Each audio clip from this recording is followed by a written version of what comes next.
Good morning. I'm Kiran Raj. Welcome to the online classes on Linux environment. Today we will discuss about the buffer cache.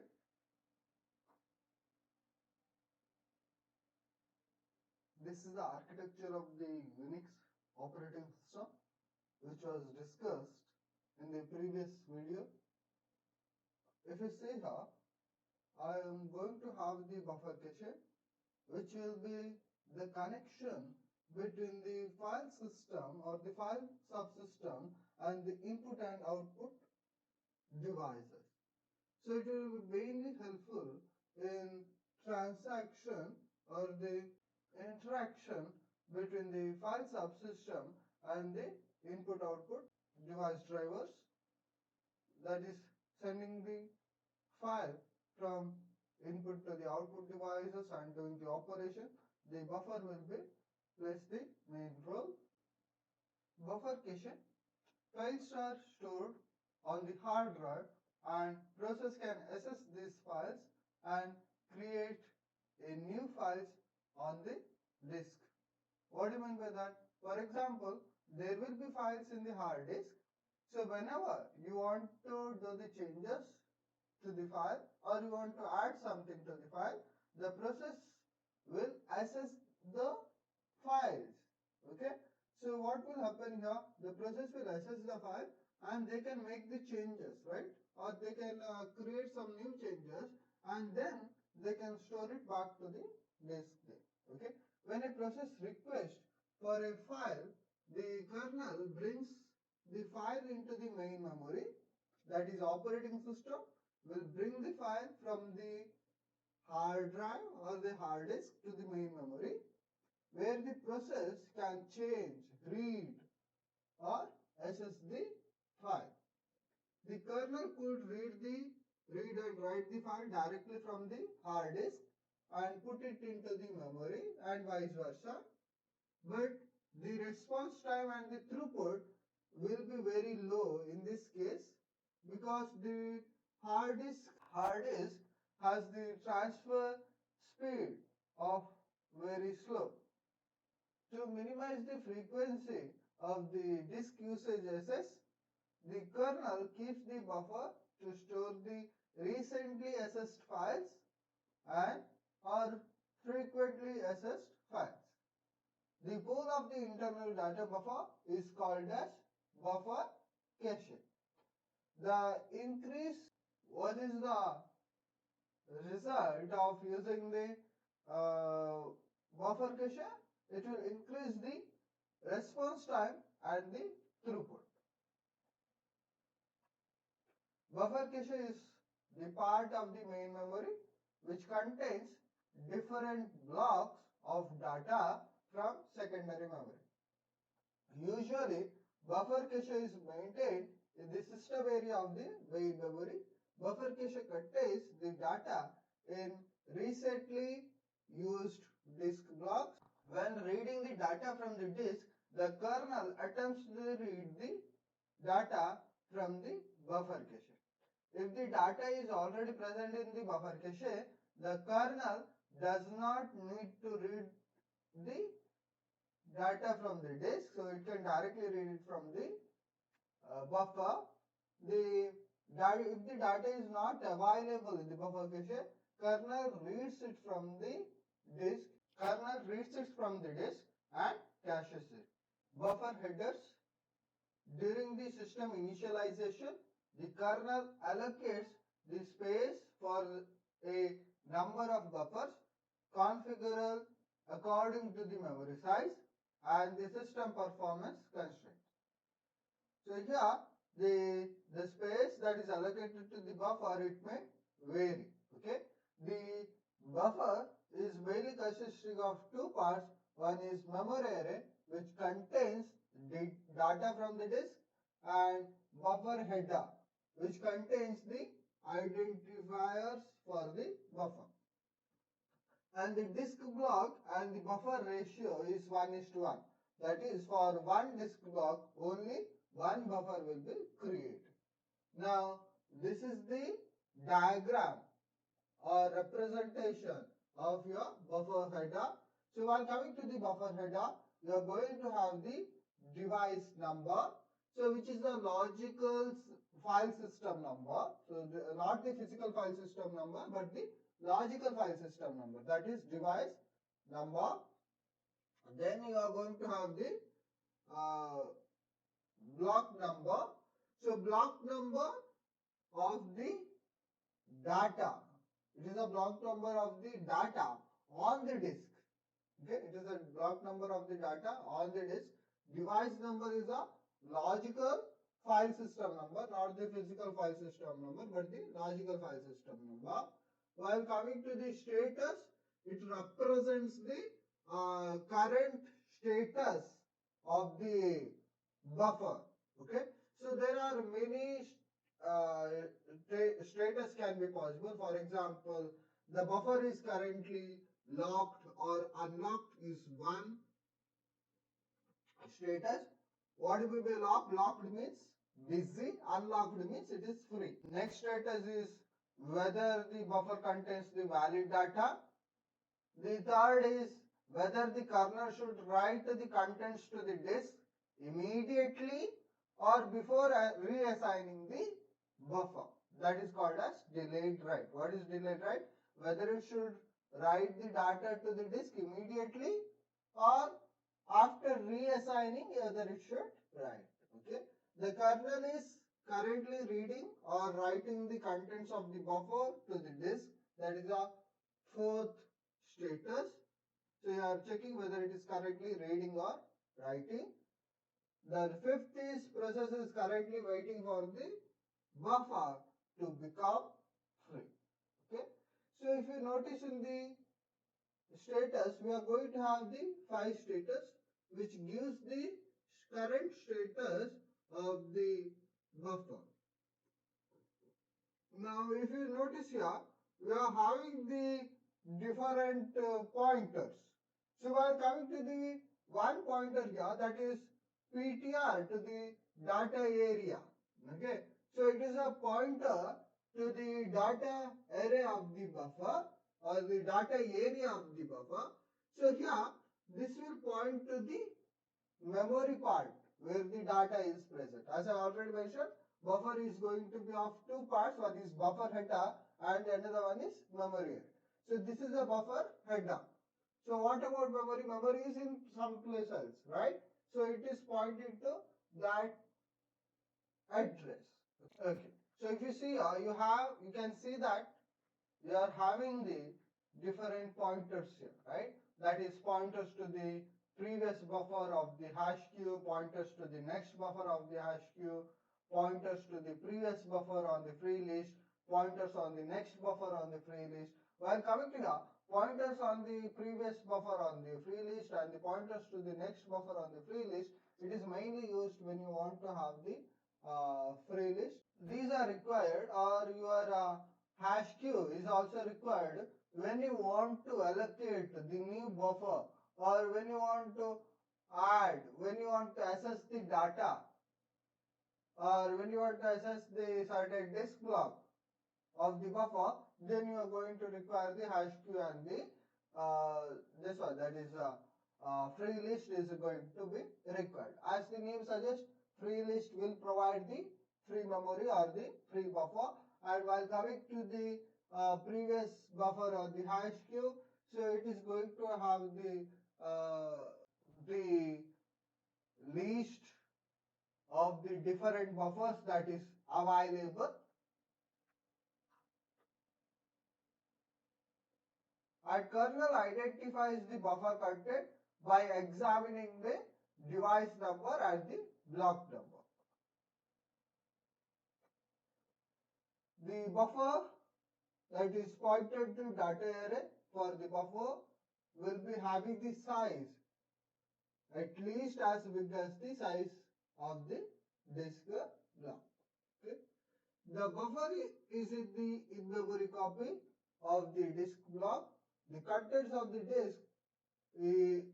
disk block may map into the buffer, but mapping is temporary until the kernel decides to map another disk block into the buffer here. Okay. So if two buffers contain data for one disk block, the kernel would not know which buffer is contained the current data and could write the incorrect data disk back to the file. As that is why I mentioned the disk block and the buffer ratio is 1:1. For one disk block only one buffer will be created. And while coming to here, the buffer will be having the original copy of the data that is present in the disk block.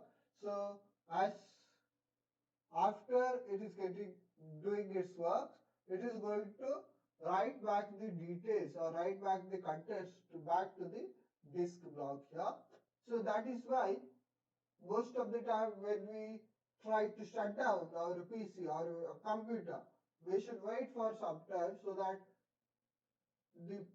the shutdown can take place properly. Okay, so that all the contents that is in the present in the buffer or cache can be written back to the disk block, or else the certain contents may be lost.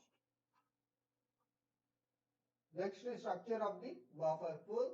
The buffer pool works according to the LRU, that is least recently used. The kernel maintains the free list of the buffer.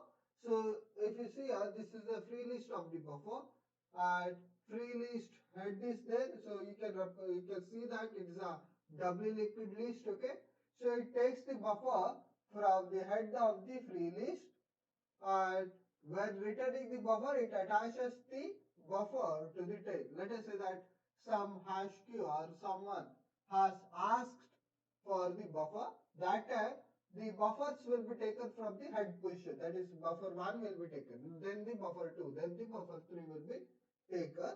And while coming to the returning of the buffer, so when some buffer becomes free and it gets returned, it is returned back to the tail position. Okay, so here kernel catches the data in the buffer pool according to the least recently used algorithm. After it allocates the buffer to the disk block, it cannot use that particular buffer, okay, for another block until all the buffers have been used most recently. So whenever you used one buffer for the disk block, that buffer cannot be allocated for the another one. So here the kernel maintains the free list of buffers. This is a free list of buffers that preserves the least recently used order. So the list is a doubly liquid list, that is the circular list of buffers will be present, and you are going to have the dummy buffer header that marks the beginning and the ending of the buffer list. Every buffer is put in the free list when the system is booted, obviously, right? Because the system is just booted, right? So you are not going to do anything there. So it will be just booted. So your every buffers will be on the free list. The kernel takes the buffer from the head of the list when it wants any free buffer, but it can take the buffer from the middle also if it identifies the particular block in the buffer pool. Okay, let us say that I require the buffer for certain disk block. That time I am going to take the buffer from the buffer which is nearer to the head. But let us say that already one buffer of the disk block, same disk block is present in the middle of the free buffer list. That time I am going to take that buffer from the free list, whether it may be present in the middle also. Whether it takes from the front of the buffer, that is from the beginning of the buffer, or from the middle of the buffer, or from anywhere from the buffer list, free buffer list, it removes the buffer from the free list. When the kernel returns the buffer to the buffer pool, it usually attaches the buffer to the tail of the free list. So whenever it is going to return back the buffer, it is going to come and place it to the tail. Occasionally to the head of the free list it can be present. That is only possible. So certain times you can have the new buffer come and place itself with the head of the free list, but that is only possible whenever the error got occurred. Okay, so but you are not going to add the buffer to the middle of the buffer list, free buffer list. Either you are going to add the buffer to the end of the, that is style of the buffer list, which obviously most of the cases it is going to happen, or you are going to add the buffer to the head of the buffer list.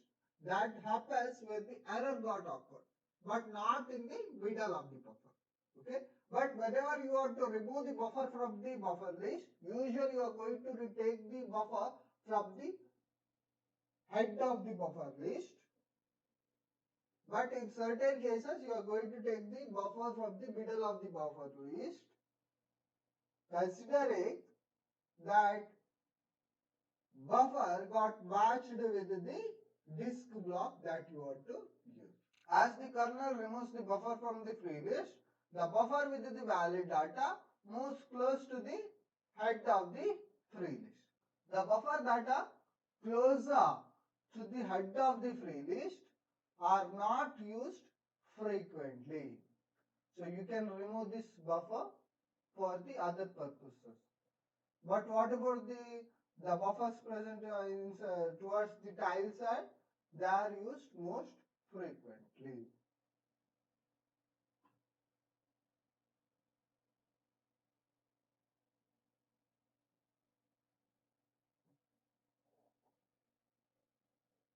For example, let us consider I want to provide the new buffer, then this block will be taken or this buffer will be taken.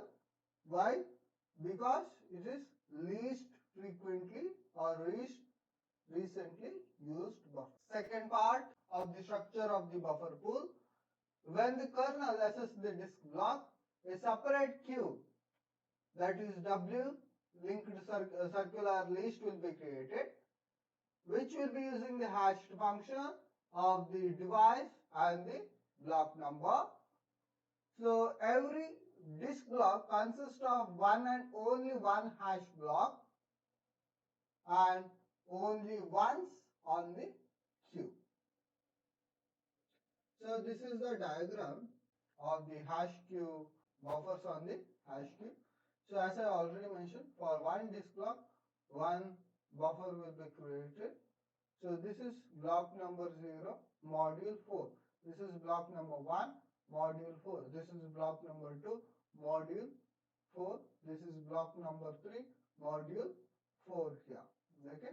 So this is the different buffers. The headers of the hash queue are on the left hand side of the figure, and the squares on each row of the buffers of the hash queue. So these are the head and these are the buffer. Okay.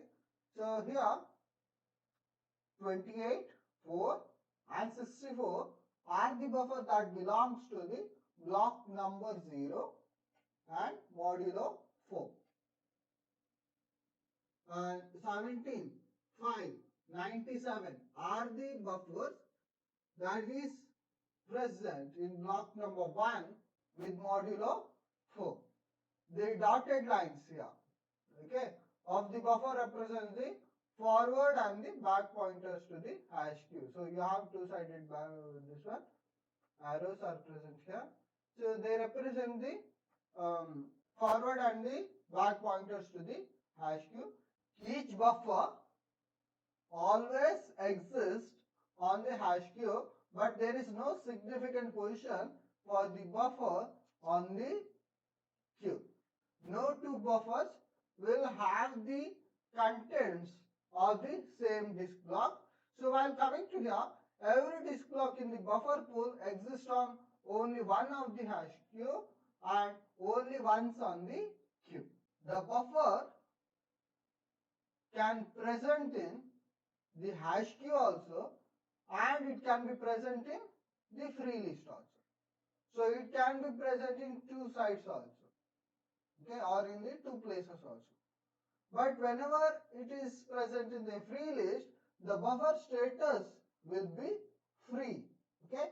So how the kernel will find out that is free? The kernel can find out that it is free by two methods. The first method is it searches the hash queue if it is looking for the particular buffer. Okay, let us say that it is going to look for particular buffer, then it is going to search that buffer block in the hash queue. It is going to remove the buffer from the free list, right? If it is looking for any free buffer. So either you can find it from the hash queue or you can find it from the free list. When the kernel accesses the disk block, it searches for the buffer with the appropriate disk block number combination. What is the disk block number combination?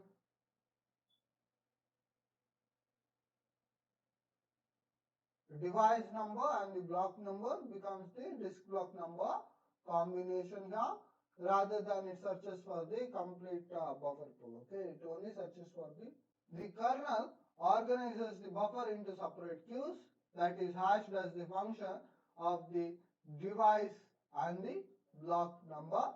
The kernel links the buffer on the hash queue in the circular W linked list, similar to the structure of the free list. So if you see here, so I'm going to have the block number and the disk number here.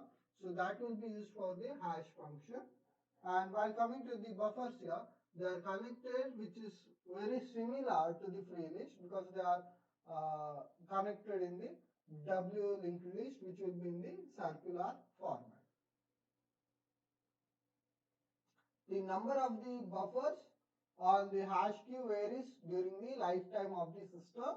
The kernel must use the hashing function that distributes the buffer uniformly across the set of the hash queues. Yet the hash function must be simple so that the performance does not suffer here. Okay. The system administration configure the number of the hash queues when it is going to generate the when it is generated during the operating system. Thank you.